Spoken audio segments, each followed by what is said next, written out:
Assalamualaikum warahmatullahi wabarakatuh. Selamat pagi Dun Sanak Padanga di manapun Anda berada. Terima kasih Anda tetap bersama kami Perempat RRI Padang hingga saat ini pukul 9:07 waktu Indonesia Barat. Dan Dun Sanak Padanga, pagi ini kita kembali akan melanjutkan pembicaraan kita seputar kearifan lokal yang ditinggalkan nenek moyang kita orang Minangkabau dalam spesial program kita di setiap Kamis pagi, yaitu kearifan lokal Minangkabau ya. Adapun topik yang akan kita perbincangkan nanti adalah kearifan lokal dalam ritual masyarakat adat Minangkabau. Dan untuk memperbincangkan hal ini kita masih bersama mamak kita, Dr. Saiful Yazan Tuanku Mangkudun. Beliau adalah dosen tetap mata kuliah Islam dan Budaya Minangkabau UIN Imam Bonjol Padang. Sekaligus merupakan perangkat adat ya, pimpinan adat di kaum beliau di Nagari Kurai Bukit Tinggi. Nah, Dun Sanak Padanga, seperti biasa di perbincangan ini kami akan selalu memberi ruang untuk Anda berpartisipasi, baik itu untuk menanggapi ataupun bertanya ya, dalam topik yang kita angkat pagi ini, yaitu kearifan lokal dalam ritual masyarakat adat Minangkabau. Dan alhamdulillah pagi ini Mamak Tuangku, walaupun sedang tidak berada di Padang ini ya, sepertinya tidak berada di Padang ya, tapi beliau tetap menyiapkan waktunya dan kami terhubung melalui link Zoom Perempat RRI Padang ya. Baik, Dosen Padanga, saya akan sapa dulu Mak Tuan Kemangkudun yang sudah standby di ujung link Zoom Perempat RRI Padang. Assalamualaikum warahmatullahi wabarakatuh. Selamat pagi Mak Tuanku. Waalaikumsalam warahmatullahi wabarakatuh. Selamat pagi Bung Adit, selamat pagi Dun Sanak Padanga RRI Perempat, atau kearifan lokal Minangkabau. Iya, baik, terima kasih Mak. Saya semangat Mama ini yang membuat saya iri Mak. Iya, ada kerinduan setiap minggu harus ke surau ini. Bagaimanapun keadaan saya usahakan. Alhamdulillah. Baik Mak. Kalau boleh tahu lagi di mana nih Mak? Ini di daerah Padang Pariaman, tidak terlalu jauh, sekitar 60 km dari kota Padang. Iya. Dan alhamdulillah lah teknologi bermanfaat untuk pengembangan adat kita nih Mak ya. Alhamdulillah, kita bersyukur ada teknologi yang bisa tetap membawa kita masuk surau ini. Iya, benar sekali Mak. Baik Mak, kita akan lanjutkan terus perbincangan kita. Dan kemarin masih dalam kerangka besar 10 objek ini kalau nggak salah ya Mak ya, 10 objek apa istilahnya, 10 objek penguatan pemajuan kebudayaan dengan payung hukumnya Undang-Undang Nomor 5 Tahun 2017 ya. Minggu kemarin kita sudah tuntaskan persoalan permainan rakyat gitu ya Mak ya. Nah, sekarang kita masuk persoalan ritual. Nah, ini apa ini, mulai terasa kentalnya etniknya nih Mak ya. Betul. Karena biasanya memang orang ketika menyebut salah satu suku bangsa, terutama di Nusantara ini, pasti yang kebayang itu adalah pertama mungkin bahasanya, kemudian pakaiannya, nah yang ketiga nih ritualnya nih. Nah ini Mak, karena ritual ini juga menjadi ciri khas masing-masing suku bangsa sepertinya, termasuk Minangkabau pastinya Mak ya. Betul sekali.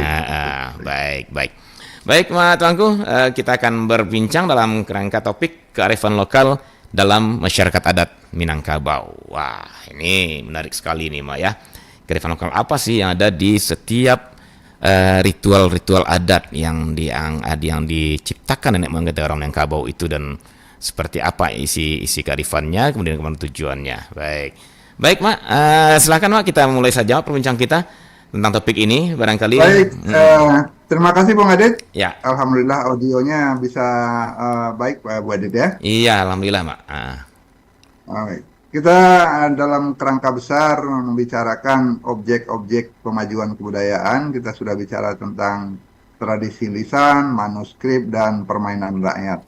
Nah, hari ini kita mulai membicarakan seperti kata Bung Adit tadi itu, yang mencirikan sebuah kebudayaan itu memang ritual.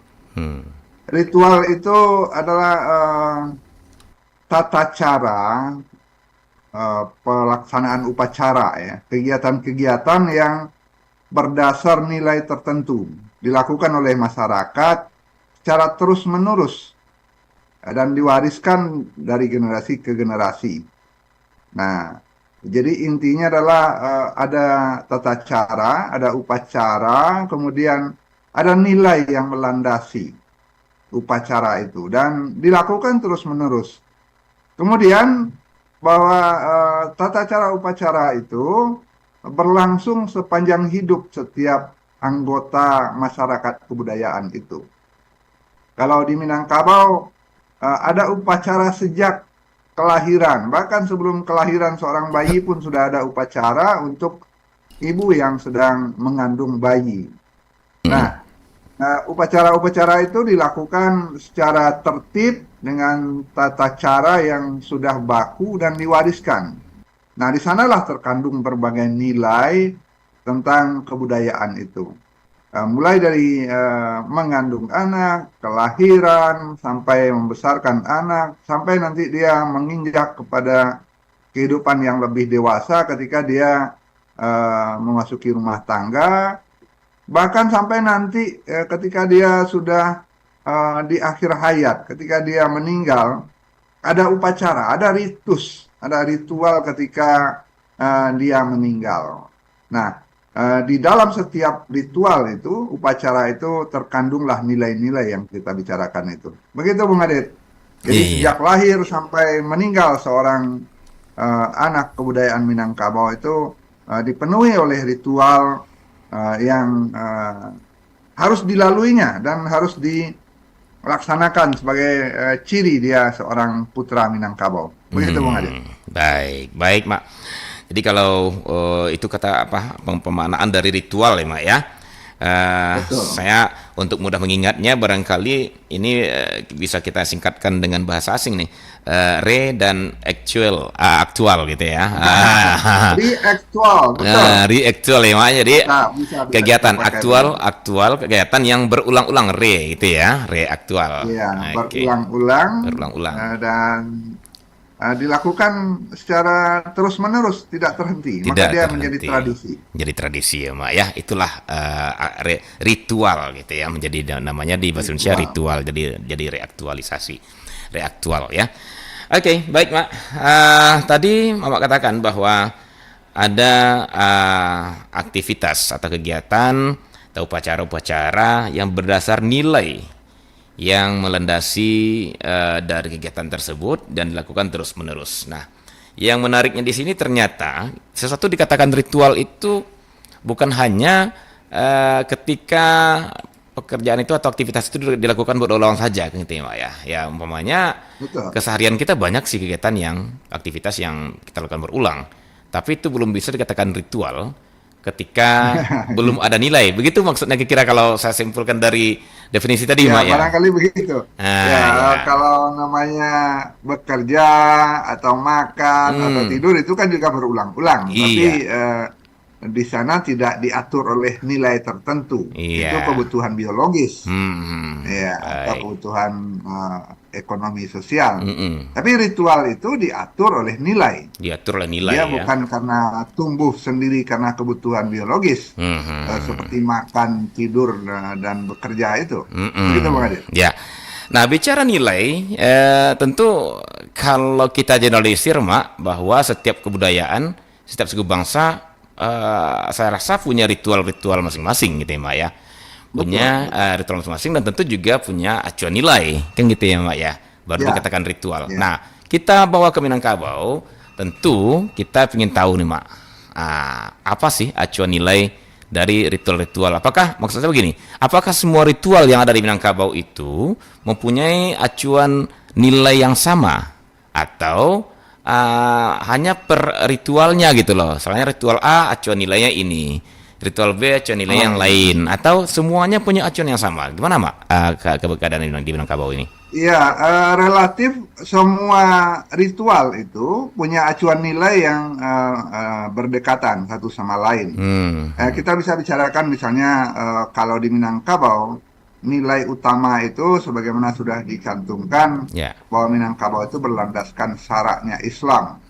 Maka ritual itu pertama harus berlandaskan kepada ajaran Islam. Yang pertama itu. Kemudian Minangkabau ada nilai yang sangat fundamental tentang kekerabatan. Nilai kekerabatan itu menentukan ritual itu dilaksanakan seperti apa. Nah, kemudian nilai kekerabatan itu dikembangkan menjadi nilai-nilai hubungan adat istiadat. Nah, jadi ada peran-peran yang harus dilakukan orang tertentu dalam ritual itu. Jadi ada nilai agama, ada nilai kekerabatan, ada nilai adat, dan kemudian ada nilai setempat atau nilai adat salingka nagari, ya, kebiasaan-kebiasaan nagari tertentu. Sehingga kalau dikatakan semuanya sama, tidak juga. Ada ritual yang khas di nagari tertentu, tidak dilakukan di negari lain. Tapi sebagian besar dasar nilai itu adalah nilai ajaran agama Islam, dan kemudian nilai kekerabatan dan nilai adat Minangkabau.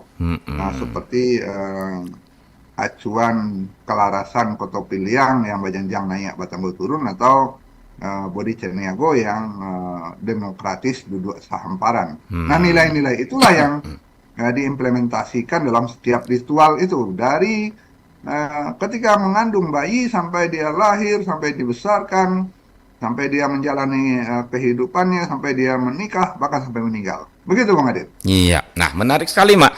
Artinya apa? Kita bisa mengambil sebuah kesimpulan bahwa sesuatu dikatakan ritualnya Minangkabau, ya, ketika dia dibatasi oleh 4 dari keterangan Ahmad Tuanku tadi, 4 hal ini. Pertama, dia harus sesuai dengan syariat Islam. Gitu ya Mak ya. Betul. Yang kedua, dia mengikuti sistem kekerabatan Minangkabau. Yang ketiga, dia mengikuti aturan adat Minangkabau. Dan keempat, adat salingka nagari, masing-masing nagari. Nah, artinya kalau kita ambil analisa terbaliknya, yang tidak mengikuti keempat ini berarti bukan ritual Minangkabau. Apakah bisa demikian Pak Tangguh? Saya pikir betul begitu, karena itulah koridornya, itulah batas-batasnya.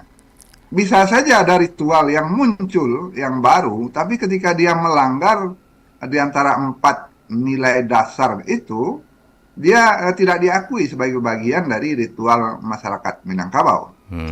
Ya, kita mohon maaf, misalnya ada ritual-ritual tertentu yang dikembangkan oleh masyarakat di tengah perkotaan, yang kemudian menjadi asing bagi masyarakat adat. Ini tidak ada, ini musik sampai pagi, ini bukan ritual adat ini. Nah, seperti itu. Ada kritik. Betul. Ketika nilai-nilai yang Bang Adit sebutkan tadi itu merasa terlanggar. Iya. Begitu Bang Adit. Nah, bagaimana dengan ini Mak? Kita masih bicara persoalan konsep ritual Minangkabau dulu ya Mak ya, belum ke jenis-jenisnya Mak. Begini Mak, kita tahu bahwa Minangkabau itu bisa kita bagi 2 fase, itu pra-Islam dan pasca masuknya Islam gitu loh. Dan kita sudah sepakat bahwa ternyata budaya adat Minangkabau itu, atau budaya Minangkabau, saya katakan adat ya, budaya Minangkabau sudah ada sebelum Islam masuk, kan gitu ya Mak ya. Betul. Nah, artinya barangkali juga ada ritual-ritual di kala itu, di kala Minangkabau pra-Islam itu ada ritual juga, dan itu bagaimana ketika Islam masuk dan masih ada, apakah ada ritual, atau seandainya terkutip ya, ada di beberapa tempat atau satu tempat, atau ada sebagian kelompok orang yang masih membawa warna-warna dalam ritualnya itu yang di Islam rasanya tidak ditemukan gitu Mak. Tapi karena ini dipandang sebagai sebuah warisan budaya, masih dilakukan. Nah, apakah itu juga bisa dikatakan ritual atau seperti apa Mak Tangku? Atau memang tidak ada sama sekali? Saya bukan mencaci, tapi saya ingin tahu dulu nih, apakah ritual semua ritual yang ada saat ini di Minangkabau itu sudah mengacu semuanya ke nilai Islam, atau masih ada yang melanjutkan nilai-nilai ataupun tata cara setelah Islam itu sendiri di Minangkabau, Pak Tengku? Gimana kondisinya, Pak Tengku? Silakan. Iya, ini menarik ini. Ya. Kita berbicara secara jujur saja Mhm. bahwa sebagian ya mungkin sebagian kecil ritual-ritual sebelum Islam itu masih ada yang dilaksanakan oleh masyarakat. Hmm.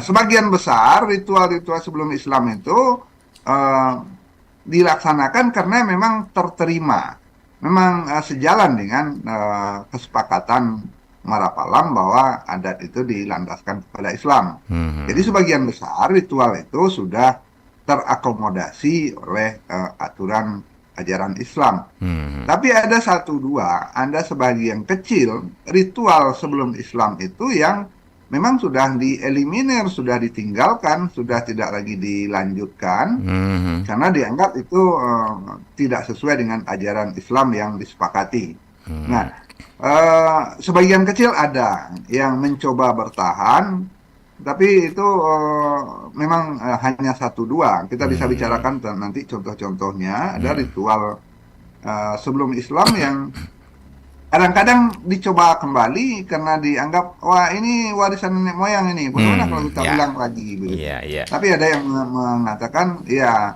kita gantilah formatnya atau kita ganti bentuknya sehingga nilai-nilainya sejalan dengan nilai keislaman yang sudah disepakati. Hmm. Ya. Ada beberapa, mungkin tidak banyak ya, Hmm. tidak sampai 10. Ya. Saya mencatat yang paling menarik itu ada ritual menanam kepala kerbau dulu itu. Nanti kita bicarakan ya. Iya, iya. Ketika masyarakat adat itu punya ritual ketika akan mendirikan bangunan menanam kepala kerbau sebagai persembahan. Kemudian seorang tokoh Minangkabau, Insinyur Yanuar Muin, ketika mendirikan pembangkit listrik tenaga air Batang Agam, itu beliau bertanya kepada para ulama, ini masyarakat menuntut ada ritual menanam kepala kerbau, apakah kita akan laksanakan ini? Nah, para ulama waktu itu kebetulan banyak yang moderat, termasuk Buya Hamka, mengatakan, iya menyembelih kerbau sajalah, nanti dagingnya kita makan rame-rame. Jadi ritualnya dilanjutkan, tapi formatnya dirubah. Ya, iya. Tidak lagi penanaman kepala kerbau. Kita tanam saja di perut kita. Karena menarik itu. Ya. Dan itu luar biasa. Insinyur Ngawen waktu itu kepala Menteri PU kalau tidak salah. Iya. Tidak salah. Nah, ini contoh-contoh ritual sebelum Islam yang tetap ingin dipertahankan masyarakat, kemudian dengan kecerdasan para ulama dan para pemimpin dirubah formatnya. Ya. Begitu Bang Adil. Iya, kenapa saya pertegas seperti itu, Mak ya? Apalagi dengan batasan 4 ini, yaitu batasan unsur Islam atau syariat, kemudian kekerabatan adat dan adat saling nagari. Karena bisa saja kan, Mak ya, seiring waktu gitu ya. Kemudian generasi berubah, kemudian ada kerinduan untuk menggali lagi nih, menggali lagi budaya-budaya nenek moyang masa lalu, kan gitu ya, Mak ya. Termasuk salah satunya ritual barangkali. Dan ketika generasi hari ini tidak kita bekali dengan ini, kejelasan 4 unsur ini, tentu nanti jangan-jangan nih, Mak ya, jangan-jangan ritual-ritual yang pra-Islam pun gitu ya, yang ada di Minangkabau itu dianggap menjadi ritual Minangkabau hari ini. Nah, itu yang kita khawatirkan, maka kita pertegaskan gitu, Mak Tuanku ya. Oke. Ya, koridornya sudah kita bahas tadi. Koridor utamanya ketika kesepakatan Marapalam, adat itu kita lanjutkan selama dia dalam koridor ajaran yang bersandi syarak, bersandi kitabullah. Oke. Nah, kemudian sistem kekerabatan Minangkabau jangan sampai berubah. Maka nilai kekerabatan itu menjadi hal yang tidak bisa ditinggalkan.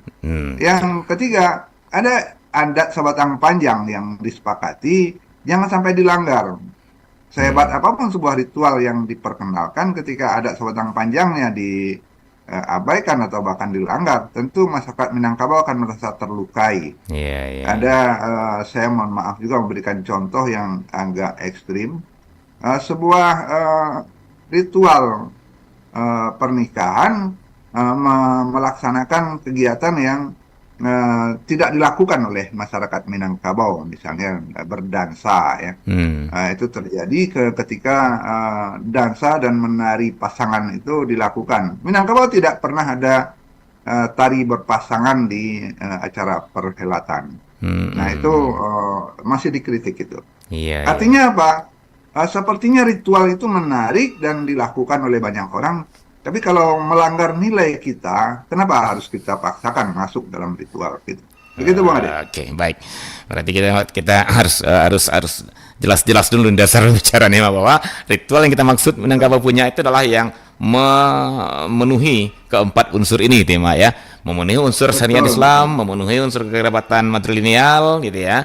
Memenuhi adat Iya, selatang panjang ya, kemudian memenuhi adat Selangga Nagari. Begitulah kira ya Mak Tongku ya. iya, betul. Oke, baik. Baik, Mak, sebelum beranjak ke pembicaraan yang lebih jauh, ini sepertinya penelpon sudah nggak sabar, Mak. Dari tadi udah kering-kering. Iya, Kita coba silakan. terima lah ya, Mak ya. Oke, baik. Ya. 812414. Ya. Halo, Assalamualaikum warahmatullahi wabarakatuh. Waalaikumsalam warahmatullahi wabarakatuh. I- Selamat pagi ya, selamat pagi narasumber Bapak Dr. Mangkudin. iya. Dengan Dengan maaf, Pak, dengan siapa, Pak ya? dengan Ilham. Pak Ilham. Ya, ya. Pak Ilham di mana, Pak? Lagi stay ini di Bung Hatta, kita lagi mobile. Oh, lagi mobile. Sekarang lagi stay di Bung Hatta. Baik, silakan Pak Ilham ke Mak Tuanku. Ya, Mak Tuanku batanya seketik sih ya, tentang ritual itu. Nah, yang namanya tabu itu ritualkah? Sudah tuh kalau orang agak kudo-kudo ritualkah itu? Itu yang saya tanyakan, karena juga kita lanjut juga dengan hal demikian. Terima kasih. Ya, baik. Assalamualaikum warahmatullahi wabarakatuh. Waalaikumsalam warahmatullahi wabarakatuh. Wah, ini menarik sekali pertanyaan nih, Mak. Yang lagi hangat-hangatnya belakangan ya. Iya, Budaya iya, Hoyak Tabui daripada di Pariaman. Nah, kemudian Batagak Kudo-Kudo. Ya, memang menarik juga. Silakan, Mak Tangku. Ini menarik, Mak. iya. Pak apa tadi, Pak Bang Ade? Ilham, Pak Namanya? Ilham. Pak Ilham. Iya. Terima kasih, Pak Ilham. Ya, dalam objek pemajuan kebudayaan, ritual itu memang sesuatu yang dilakukan masyarakat secara berulang-ulang dan dianggap hal yang penting.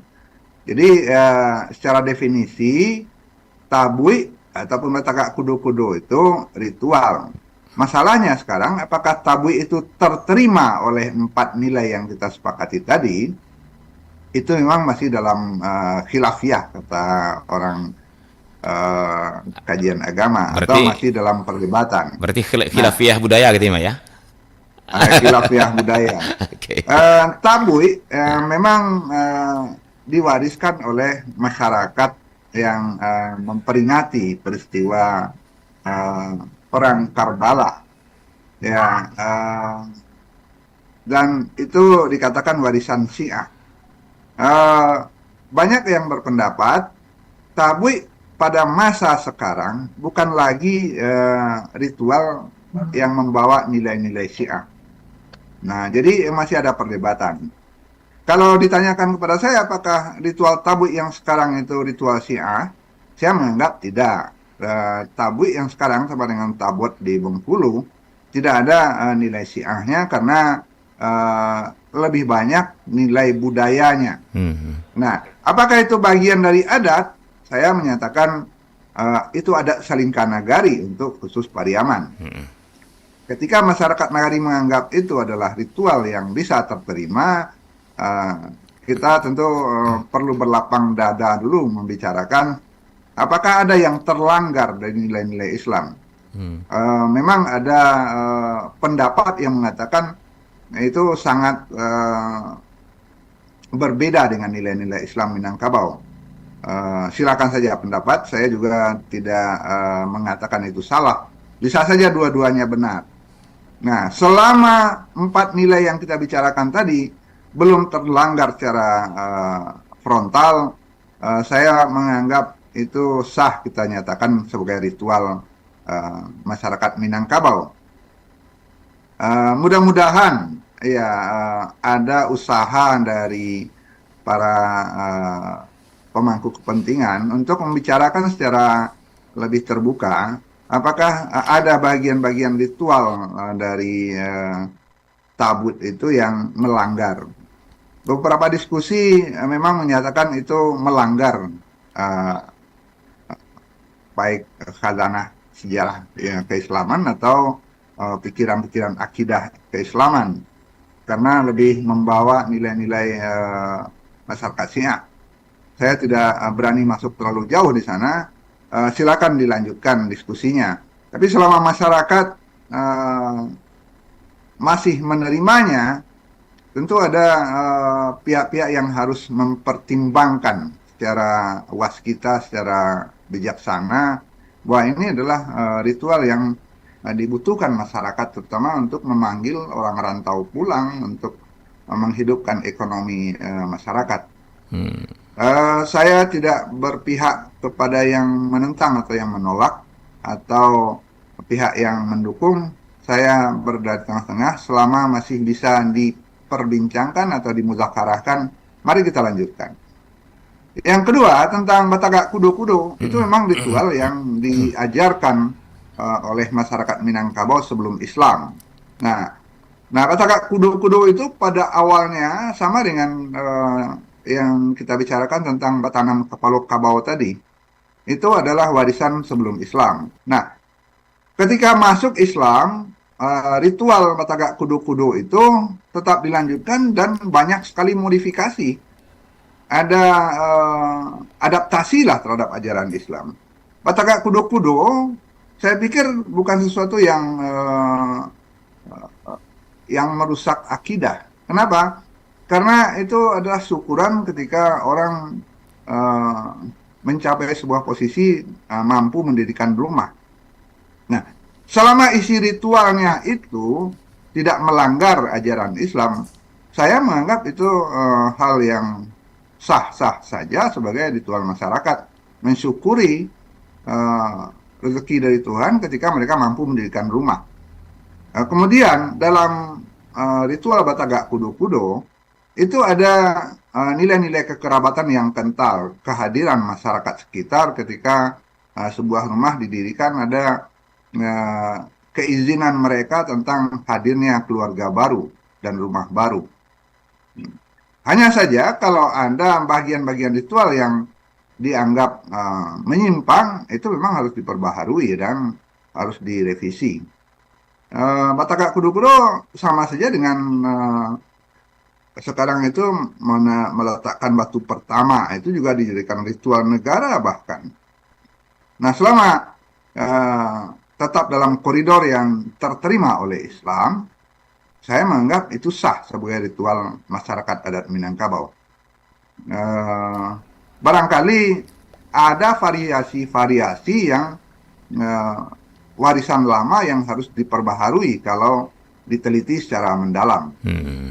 Tapi garis besar ini adalah rasa syukur ketika orang berhasil mendirikan sebuah bangunan, rezeki dari Tuhan. Begitu Bang Adit. Jadi baik tabui ataupun Batagak Kudo-Kudo, kalau kita mengambil intinya, dua-duanya sah sebagai ritual masyarakat Minangkabau, dan perlu ada usaha untuk meluruskan pernak-pernik yang dianggap melanggar ajaran Islam. Gitu ya. Itu Bang Adit. Ya, jadi diterima dengan catatan itu bahasanya. Ya, diterima dengan catatan. bahasa sekarang yang sering beredar itu ya, Mak ya. Diterima dengan catatan gitu ya. Ya, seperti aku kedua saya pikir dari segi nilai-nilai sosialnya itu luar biasa ya, Mak ya. Saling dipanggil dunsana sekaum gitu ya. Kemudian menyumbang atap, ada yang menyumbang semen, ada yang menyumbang ini segala macam untuk dinaikkan ya, Mak ya. Betul. Kalau kita teliti, ada yang sudah meneliti, Batagak Kudo-Kudo itu adalah bukti bahwa masyarakat Minangkabau itu masyarakat komunal dan tidak ada pagar antar tetangga. Kalau kita lihat rumah-rumah orang Minangkabau itu, kalau yang didirikan dengan bersama, tidak ada pagar antar rumah, tidak ada batas. Jadi mereka satu halaman bersama. Nah, ini memperlihatkan bahwa sistem kekerabatan itu mengacu kepada hubungan kental antar anggota masyarakat. Jadi walaupun ada dalam sertifikat batas tanah, tapi tidak ada pagar antar rumah. Iya. Perhatikanlah rumah-rumah Di kampung-kampung ya, Mak, orang ya. Minangkabau yang dahulu tidak ada batas pagar antar rumah. Iya, betul. Hanya betul. masyarakat modern yang menambah ritual dengan pagar, bahkan dinding tinggi. Betul. Nah, Ya. iya, begitu Bung Adit. Iya, dan yang menarik ya, saya pikir artinya pertama gotong royong, semangat gotong royong, badonce kalau di Pariaman yang terkenal ya, Mak ya. Iya. Keluarga itu Iya. membawa apa yang dibutuhkan untuk bangunan rumah ini, apakah atap, apakah umpamanya kayu, itu apa, pokoknya sesuai dengan kemampuan masing-masing sehingga meringankan orang yang sedang membangun rumah untuk keluarga kecilnya ini, kan gitu ya, Mak ya. Ketimbang hari ini kita harus mikirkan sendiri nih, ya. DP-nya cari sendiri, cicilannya bayar sendiri, bangunannya bangun sendiri, kan gitu ya, Mak. Jadi ternyata memang luar biasa juga nilai-nilai ritual dari Batak Kudu. Cuman barangkali ya yang disinyalir Pak Ilham tadi ada catatan-catatan tertentu ya, Mak ya. Saya nggak tahu juga. Iya, kita perlu menggarisbawahi yang dikatakan Pak Ilham. Ada bagian ritual itu yang memperlihatkan perilaku yang belum sejalan dengan Islam. Ya, kita mungkin mengulang kembali contoh penanaman kepala kerbau itu. Ya, maksudnya ketika sebelum Islam mungkin memberikan persembahan kepada sesuatu selain Allah. Nah, ketika datang Islam, itu dirubah menjadi menyembelih kerbau untuk kita makan bersama. Itu kan sah saja. Betul. Ya. Sama saja dengan Batagak Pangulu menyembelih kerbau itu sah. Tidak ada masalah di sana. Selama tidak ada upacara menanam kepala kerbau. Nah, ini yang harus itu yang catatannya tadi, Mak ya, yang harus ditinggalkan gitu ya, Mak ya. Oke. Betul. Baik. Atau mungkin ada juga mendarahi gitu ya. Iya. Batagak kudu-kudu itu ayam disembelih, lalu darah ayamnya disebarkan di tiang utama dan segala macam. Nah, yang mendarah itu yang harus dihentikan. Tidak ada itu. Untuk apa pula diberikan darah itu? Itu catatannya barangkali. Mungkin dahulu ini Bung Adit ya. Iya. Secara kelakar mengatakan, kenapa ada darah ayam di tiang itu? Apa gunanya itu? Mungkin dulu untuk menandai. Karena cat itu sulit, ya ditandai oleh tukang ini. Ini tiang 1, ini tiang 2, ditandai dengan darah kayak merah. Iya. Ada yang mengatakan begitu. Nah, kemudian itu dianggap sebuah ritual penting, dilakukanlah pemberian darah kepada tiang-tiang itu. Nah, ini memang sesuatu yang tidak ada rujukannya, tidak jelas rujukannya mendarahi itu. Kemarin menendam kepala kerbau itu, tidak jelas itu rujukannya apa. Nah, itu yang harus diluruskan. Tapi kalau namanya bersama-sama mendirikan rumah, gotong royong, kehadiran karib kerabat ketika rumah didirikan, itu kan sesuatu yang sangat bagus untuk silaturahmi, kekerabatan. Begitu Bung Ade. Sesuai dengan filosofi kaba baik baimbawan ya, Mak ya. Kabar buruk bahambawan kan gitu ya, Mak. Iya. Karena ada kabar baik nih, kabar baik dia memundurkan rumah dikasih tahu lah semuanya. Jadi ada sukacita bersama lah kalau gitu ya, Mak ya. Nah, karena ini dia sendiri memikirkan, maka dipikirkanlah secara bersama di korong-korong dia di Kamunia. Siapa nih mau nyumbang ini, siapa mau nyumbang ini, sama akhirnya berdirilah rumah tanpa dia harus terbebani dengan biaya yang sebegitu besar. Barangkali itu yang kita ambil positifnya dari ritual Batak Kudu, Mak ya. Iya, termasuk upacara-upacara penyembelihan ketika Batak Kudu-Kudu itu. Iya, gadang kayu, gadang bahannya kata adat. Kalau orangnya sedikit berhasil secara ekonomi, dia menyembelih kerbau, apa masalahnya? Iya. Atau dia menyembelih kambing, tidak ada masalah. Selagi tidak selagi tidak menanam kepalanya ya, Mak ya. Iya, dan tidak menggunakan darahnya untuk mendarahi tiang, mendarahi sandi segala macam. Nah, ini yang bukan. Baik. Jadi sepertinya memang perlu nih, perlu sekali bahkan 4 kategori yang Mak sampaikan tadi ini sebagai filter nih, Mak ya. Mana nih ritual-ritual? Filternya itu. Iya. Ada filter ajaran Islam, ada sistem kekerabatan Minangkabau, ada adat Selotang Panjang, ada adat Senta Nagari yang Iya, iya. jangan sampai terlanggar. Baik, baik, luar biasa. Ya, itulah di Minangkabau ya, Mak ya. Penuh dengan kearifan-kearifan. Di sana juga kearifan ya, Mak ya. Bagaimana kita mengarifi gitu ya. Bagaimana kita menerima yang lama itu tapi dengan catatan-catatan. Kearifan bermain di sana gitu ya, Mak ya. Oke. Betul, betul. Baik, Mak. Ada lagi nih, Mak, di line telepon yang berikutnya kita coba terima, Mak ya. Ya, silakan. Iya, 081166 09240. Halo, Assalamualaikum. Halo, Assalamualaikum. Wah, turun ya. Silakan kalau apa 0751 812414 juga bisa ya, atau ini dia. Kita coba cari terima ya di 812414. Halo, Assalamualaikum. Kalau masuk lagi sedikit, Adit. Iya. Masih dengan Pak Ilham, Pak? Iya, Pak Ilham. Iya, silakan Pak Ilham. Nah, tadi kalau ternyata darah itu sudah terjawab itu kan. Apa aja Iya. dan tak mungkin lah, nggak ada ikhlas kan. Cuman itu kan kita bagaimana menyikapi seperti tuanku ini bagus menyikapinya. Tidak mungkin zaman dulu tidak ada cat, ada. Cuman itu menyikapinya seperti itu kita robah boleh. Terus yang mau tanya ini, orang dulu tuh saling percaya. Ya nah, katanya di sebelah mendirikan rumah sebagai tidak ada pagar, betul. Kalau sekarang nggak bisa lagi tuanku baca kawak barang lagi ya. Malah bisa sih kita lakukan gini. Dia berkembang. Menyikapinya bahkan sudah kira-kira itu. Ambo punya pagapari itu sameter 20 lebarnya. Ini ada lelahnya biar juga katanya. Apa tak kita pertahankan hidupnya. Nah itulah berkecian kalau kini rasu kolati. Aku supaya rasu bisa atau lagi. Aku yang menjabarkannya ke kami yang ketek-ketek kot. Assalamualaikum warahmatullahi wabarakatuh. Waalaikumsalam warahmatullahi wabarakatuh. Menarik sekali akhirnya, Mak ya. Memang terasa di surau kita ini, Mak. Silakan, Mak. Sebentar, Mak, kita. Alhamdulillah, makasih Pak Ilham. Iya.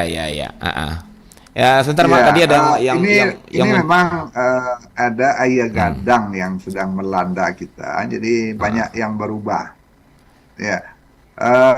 Kalau dikatakan galodo bisa juga. Sehingga raso itu hilang, kata Pak Ilham tadi. Nah, jadi kalau kita kembali kepada pembicaraan awal, Bung Adit, bahwa ritual itu adalah untuk memperkuat nilai. Tujuannya itu, Mak ya? Tujuannya itu ya, memperkuat nilai? Iya, memperkuat nilai yang 4 tadi itu. Jadi ketika katakanlah ritual turun mandi untuk anak, ketika anak lahir, turun mandi itu dalam Islam ada ajarannya akikah, ya. Iya. Menyembelih 1 ekor kambing untuk anak perempuan, anak laki-laki atau anak perempuan, atau 2 ekor kambing, ya. Lalu menyuguhkan kepada masyarakat. Nah, di Minangkabau ada ritualnya turun mandi, ucapan bahagia tentang kehadiran seorang bayi. Nah, kehadiran bayi itu bukan untuk si bapak si ibunya, tapi untuk masyarakat, untuk karib kerabat, untuk neneknya, untuk bakonya, untuk para saudaranya sekaum, sekampung, senegari. Sehingga seseorang yang lahir ke dunia itu bukan milik satu orang atau sepasang suami istri, tapi milik masyarakat. Nah, di sanalah ditumbuhkan rasa, ditumbuhkan kebersamaan, yang kata Pak Ilham tadi sudah mulai menipis. Ketika seorang anak lahir, siapapun yang menyapa itu akan mengatakan itu anaknya, buruknya anak dan, buruknya cucu dan, begitu. Artinya apa? Dia merasa memiliki sense of belonging, kata tetangga sebelah itu. Nah, ini rasa ini yang ditumbuhkan melalui ritual-ritual itu.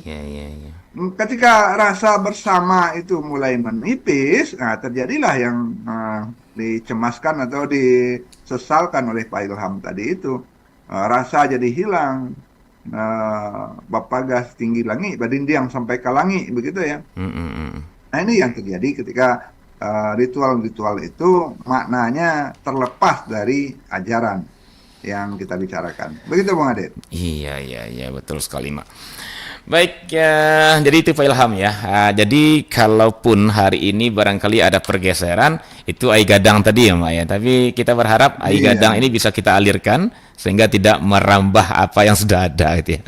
Baik, kita coba terima Mak di 08166. Halo, Assalamualaikum. Waalaikumsalam warahmatullahi wabarakatuh. Iya, ini dengan Pak Rizal nih Pak ya. Iya, iya, iya. Ah, suaranya saya sudah ada hafal nih. Itu Kemanakan? Ya. Iya, iya. Itu kunjungan aja suruh mama tuh. Iya, iya. Kunjungan tak sih juga. Amin, amin. Hmm. Mak, selamat pagi, Mak. Adat Salingkan Nagari termasuk dalam ritual adat. Hmm. Atau tuh di salah satunya dari Ambo ada namanya Bacuku Tabalun Marapulai Kodi Ajiyala. Di Bacuku dilakukan oleh pihak Bako, minimal 3 orang Bako itu. Jadi perangkatnya Mak, yang jadi permasalahan banyak yang itu ada bare punya kerapian pakai lumayan kemudian si dingin. Dalam dalih juga kemudian berurutan Bako melakukan suku. Setelah begitu itu baru angkat gala itu di Nagari. Mungkin semua juga angkat. Jadi ada sebagian orang itu bid'ah. Apa kok bid'ah itu makanya bukan turun. Alasannya bid'ah. Jadi sama perumahan itu. Sebagai kerabatan Bako di Pisang itu ada nilainya. Jadi itu memang. Terima kasih Pak. Baik. Yo Pak Rizal. Assalamualaikum warahmatullahi wabarakatuh. Waalaikumsalam warahmatullahi wabarakatuh. Wah, ini Pak Rizal ini memang orang-orang pejalan juga ya Pak ya. banyak yang tahu juga dengan ritual lama.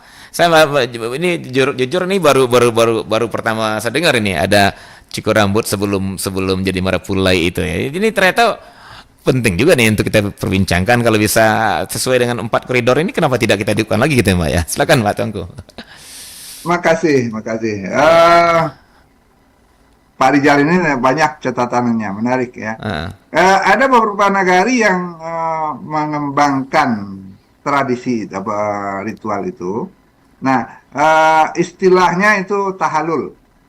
Mengambil sebuah ritual haji ketika orang sudah selesai melaksanakan ritual tawaf, sa'i, wukuf, melempar jumrah, kemudian bermalam di Musdalifah, kemudian ketika ritual haji itu dianggap sudah selesai, itu ada tahallul, memotong rambut minimal 3 lembar. Itu dikembangkan oleh masyarakat Minangkabau. Wah, seorang laki-laki yang akan menikah atau seorang perempuan yang akan menikah harus meminta dihalalkan dulu oleh bakonya. Nah, beberapa nagari mengembangkan itu. Jelas ini dilandaskan kepada akar ritual Islam. Ya, tahallul lah dulu di bako, potong rambut. Nah, itu beberapa nagari. Terima kasih Pak Rizal mengingatkan itu. Saya juga sempat mengetahui itu beberapa. Nah, kita menganggap ini sebuah usaha masyarakat Minangkabau mengambil ritual-ritual Islam untuk dijadikan bahagian dari adat. Bahwa seorang anak itu hubungan dengan bakonya tidak terputus walaupun dia dalam suku ibunya. Bako itu kan saudara dari bapak. Nah, hubungan itu diingatkan ketika dia akan memasuki rumah tangga. Jadi intinya di sini adalah nilai bahwa hubungan kekerabatan antara seorang anak dengan bakonya itu diingatkan kembali ketika dia akan menikah. Nah, dengan tahallul istilahnya ya. Ini beberapa nagari yang mengembangkan ini. Apakah ini bid'ah? Ya bid'ah. Bid'ah itu sesuatu yang baru. Ya, sesuatu yang baru itu. Tapi apakah bid'ah itu semuanya haram? Nah, saya tidak berani untuk berdiskusi tentang itu karena kapasitas saya tidak ada di situ. Eh, Kalau bid'ah berarti saya pakai peci ini sudah bid'ah ini. Karena Nabi nggak pakai peci, Oh, Pak, ya? yang baru dalam kehidupan. Iya, karena Nabi nggak ada Baju peci, Pak, ya. batik saya ini bid'ah ini. Semuanya bid'ah yang saya pakai ini. Dari ujung kaki sampai ujung rambut bid'ah saya ini. Termasuk memakai zoom ini, Bung Adit, ini bid'ah. Saya pakai mobil juga bina. Iya, iya. Tapi apa bid'ah itu Iya, iya, iya. semuanya harus dibuang? Nah, saya bingung juga. Kalau saya memahami bid'ah itu yang tidak boleh dalam ibadah mahdhah. Salat subuh 2 rakaat, saya jadikan 3 rakaat, nah itu dosa besar itu.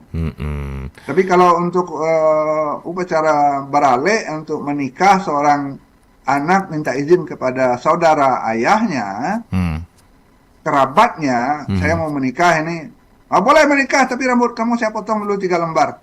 Itu kan sekadar apa namanya ya, pernak-pernik untuk mengembangkan kebahagiaan dalam kekerabatan. Supaya kepala kamu tidak panas berumah tangga nanti ditempeli sedingin. Itu kreativitas dalam ritual.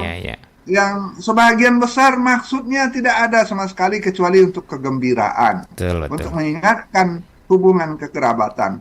Itu gembira sekali itu waktu tahallul motong rambut calon pengantin itu.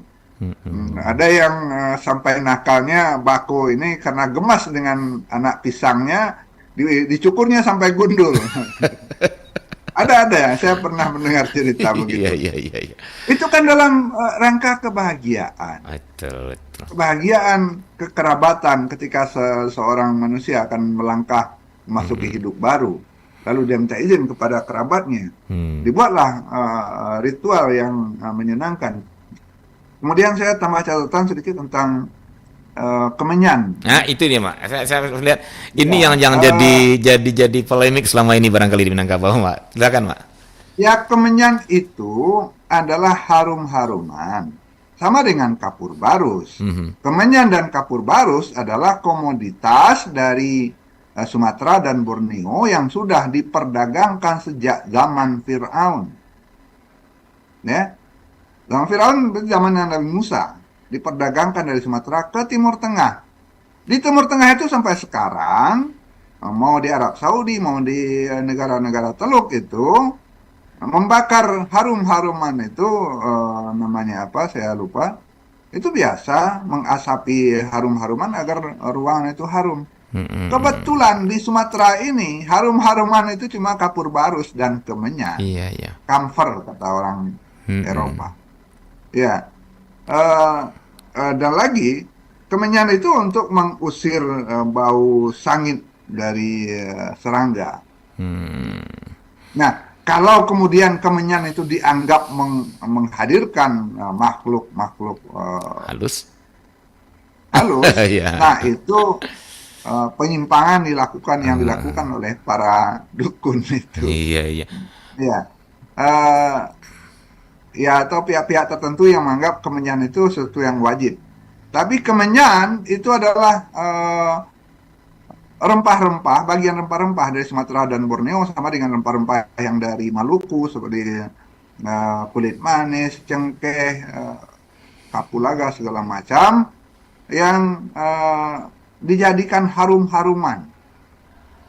Sampai sekarang silakan lihat harum-haruman yang dibakar di berbagai upacara di Timur Tengah, Arab Saudi atau negara-negara Teluk semuanya. Tapi tidak lagi semuanya menggunakan kemenyan. Nah, kebetulan di Sumatera dan Borneo cuma ada kemenyan untuk dibakar yang harganya murah. Iya. Jangan dijadikan itu sebagai sesuatu yang wajib untuk memanggil roh segala macam. Ya. Atau dianggap itu dupa yang dilakukan oleh agama Konghucu. Tinggal kita memberi makna saja. Orang sekarang memakai berbagai parfum untuk memasuki berbagai tempat. Orang Minangkabau atau orang Sumatera dulu cuma punya kemenyan untuk merubah baunya. Mereka belum punya harum-haruman yang lain. Ketika datang berbagai jenis harum-haruman dari Eropa, terutama dari Turki dan India. Nah, harum-haruman itu menjadi bagian yang integral dengan budaya masyarakat. Kan harum-haruman itu sesuatu yang dianjurkan oleh Islam. Bahkan ketika Ya, sholat dianjurkan pakai harum-haruman ya, Mak ya. betul, betul Iya. sekali. Baik, Mak, tapi saya Nah, pengen nimbrung juga, Mak, dari masalah kemenyan ini, Mak ya. Nimbrung gini, ada dua hal, Mak. Pertama dari penjelasan tadi. Kalau umpamanya itu untuk harum-haruman, dikatakan demikian, Mak ya. Barangkali anak generasi hari ini akan berdalih begitu banyak pengharum-pengharum lain. Gitu ya, Mak ya. iya, Yang wangi-wanginya beragam dan sejuk gitu iya, ya. Nah, kenapa harus kemenyan? iya. Pertama. Yang kedua, mungkin yang jadi apa tuh, Mak, visualisasinya nih, Mak. Maaf, saya juga terkadang innamal amalu niat barangkali, Mak ya. Bagaimana semua tergantung dengan Iya, niatnya. betul Tapi sekali. visualisasinya ketika kemenyan dibakar itu diiringi dengan doa-doa kan gitu ya, Mak ya. Kemenyan dibakar, Betul. kemudian keluarlah ucapan-ucapan. Saya nggak tahu apakah itu mantra, apakah itu doa, apakah itu apa, saya nggak tahu, Mas. Tapi yang jelas dia kamit gitu lah ya. Gitu, Mak. Nah, jadi ini barangkali visualisasi seperti ini yang menimbulkan tanda tanya persoalan kemenyan ini di Minangkabau nih, Pak. Itu mungkin saya ikut nimbrung nih, Pak, dari pertanyaannya apa tadi Rizal Koto tadi, Pak. Rizal. Mohon nih, Pak. Saya juga menunggu penjelasan seperti apa ini. Karena ini tadi pertama ah, komplementer apa maksudnya substitusi dari kemenyan sebenarnya ada sekarang. Banyak pengharum sekarang gitu, pengharum ruangan, pengharum AC segala macam banyak. Kenapa tidak diganti dengan itu? Pertama. Yang kedua, kenapa harus selalu ini diiringi membaca kemenyan itu dengan ucapan-ucapan yang hanya terdengar atau nampak kawan kami di yang pembakarnya. Ini kan visualisasi seperti ini memunculkan persepsi nih. Wah, ini jangan-jangan nih ritual ini pemanggil inilah ini macam apa gitu ya, Mbak ya. Nah, meluruskan ini kita penting hari ini. Silakan, Mbak. Ya, ini kita bicara psikologi sosial nih, Bung Adit ya. Oh, sekali gitu Jadi siap. ada relasi kuasa. Hmm. Relasi kuasa antara yang pintar berdoa dengan masyarakat awam. Maka dia Hmm. menuntut harum-haruman dulu sebelum saya berdoa. Kira-kira Oh, begitu. iya. Ya, itu relasi kuasa itu. Jadi ketika yang pintar berdoa ini menuntut harum-haruman, nah, yang harum-haruman yang ada itu cuma ada kemenyan yang murah. Iya. Saya generasi 1960-an juga punya upacara bakar-bakaran, Bung Ade. Hmm. Sebelum tidur itu ada ritual membakar, Aha. membakar obat nyamuk. Iya, betul. Ya, kalau belum keluar asap obat nyamuk itu nggak bisa tidur kan? Iya. Apakah itu bid'ah? Oke. Apakah itu berdosa? Iya. Dan saya saya diperintahkan oleh ibu Berdoa. saya, bakal obat nyamuk itu pakai Bismillah Iya. seketek. Dan kita bakal tangan. Oke. Itu kan saya berdoa ketika membakar obat nyamuk Iya. itu. Apakah saya sudah melakukan dosa di sana? Oke. Iya, kata Bung Adit tadi kan. Innamal a'malu binniyat. Iya. Iya. Iya, mungkin saya tidak menutup kemungkinan Mhm. ada relasi kuasa ketika beberapa oknum yang menguasai upacara ritual itu Mhm. memperlakukan kemenyan itu menjadi sakral. Itu dia barangkali, Dan Mak ya. dikembangkan oleh media sosial pada masanya Mhm. bahwa ritual yang pakai kemenyan itu menghadirkan roh dan segala macam, sakralnya itu tumbuh di sana. Sama saja dengan kapur barus. Saya hampir tiap minggu menyelenggarakan mayat. Mhm. Menyelenggarakan mayat itu selain memandikan, mengafani, memberi berbagai pernak-pernik, itu berkembang terus, Bung Adit. Mhm. Ya, kalau dulu kan cuma kapur barus, sekarang Iya. beda. Segala macam harum-haruman itu. Minyak juga, Mak ya. Ada bunga-bunga juga, Mak. Iya, bunga mawar. Iya. Itu saya pernah berhadapan dengan sebuah jenazah dan harum-haruman itu lebih tinggi onggoknya daripada jenazah yang harus saya kafani itu. Iya. Ya, karena seluruh kerabat datang membawa harum-haruman, Heeh. membawa kapur baru segala macam. Itu sabun untuk mandinya saja mungkin ada satu dus besar. Iya. Saya katakan jangan mubazir ini. ini sumbangkan kepada orang yang bisa memakainya. Beliau ini mandinya sabun cukup 1 atau 2. Bahkan itu pun tidak habis. Harum-harumannya cukup 1-2 botol. Ya, kapasnya tidak perlu 3 bal begini, kapasnya sekadarnya saja. Iya. Untuk menutupi hal-hal penting saja. Kafannya tidak boleh lebih dari 7 lembar. Ada yang buat kafan itu sampai sekian bal. Lebih tinggi daripada tempat duduk saya. Ini kafannya sebanyak ini. Orang yang akan saya selenggarakan cuma 1 orang. Iya. Nah, ini kan perkembangan ketika kekerabatan itu menghadirkan harum-haruman, kapas, segala macam untuk penyelenggaraan mayat. Kemudian mereka merasa kurang kalau bendanya tidak dipakai. Iyalah, saya pakai juga, tapi saya katakan, nah sebagian besar ini sumbangkan ke tempat-tempat yang lebih memerlukan. Kapur barus ini sampai 4-5 kilo untuk ditimbunkan kepada jenazah juga tidak mungkin dan tidak baik malah. Iya. Nanti malah merusak ikatan kafannya. Ini contoh saja. Iya. Bahwa harum-haruman, termasuk kemenyan, termasuk bunga mawar, termasuk kapur barus, itu sudah dipakai oleh masyarakat Islam, bahkan sudah dipakai sejak zaman Nabi Musa, ketika ada perdagangan kapur barus dan kemenyan ke Timur Tengah sampai ke Mesir sana. Nah, tinggal kita menyikapi apakah kemenyan itu baunya masih enak atau tidak bagi generasi sekarang. Kalau tidak suka ya janganlah. Kenapa dipaksakan? Iya. Okay. Saya karena dari generasi masa lalu kenal yang harum pertama itu kemenyan. Bagi saya kemenyan itu masih harum. Tapi memang kemenyan itu karismatik, Mbak, aromanya. Iya, harumnya itu karismatik. Mengenangkan. Iya, bahkan menimbulkan jadi rasa aromaterapinya ada. Menimbulkan rasa nyaman, tenang gitu ya, Mbak ya, suasananya. Betul. Beda dengan sama dengan kapur barus. Iya. Saya suka dengan bau kapur barus. Iya. Tapi anak saya nggak suka. Keras sekali nih kayak baunya. Berarti nggak suka kami baunya. Ya sudah, nggak usah. Berarti kalau gitu kapur barus itu kan untuk apa? Untuk mengawetkan pakaian di lemari. Ya. Berarti tinggal. Nah, sekarang almari saya ketika saya beli kapur barus, cucu saya marah-marah. Nye, jangan pakai yang inilah. Ini ada comfort yang baru. Iya. Iyalah. Ya, bagi mereka bau kapur barus itu tidak nyaman. Iya. Ya itu kan perubahan selera. Baik. Sama saja dengan kemenyan tadi. Kalau tidak suka lagi jangan dipakailah. Itu dia. Berarti memang. Sama waktu masa saya dulu pakai mengusir nyamuk itu dengan obat nyamuk yang dibakar itu. Sekarang pakai elektrik. Ya, karena rumah gadang itu kan pintunya terbuka, Bang Adit. Iya. Obat nyamuk itu tidak satu, dipasang sekurangnya di 4 sudut rumah gadang itu. Iya. Itu dia wanti-wanti itu nenek saya. Pakai bismillah baca nyamuk itu biko terbakar rumah gadang, Pak. Nah, iya. Itu kan seperti ritual. Betul.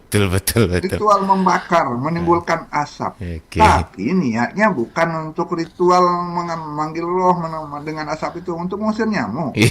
Sama saja dengan membakar kemenyan itu untuk memberi suasana aromaterapi. Ya. Kalau sekarang masih pakai obat nyamuk itu justru saya ngamuk dia. Jangan pakai ini dah, ini ada yang elektrik ininya katanya. Ramah lingkungan gitu ya, Pak.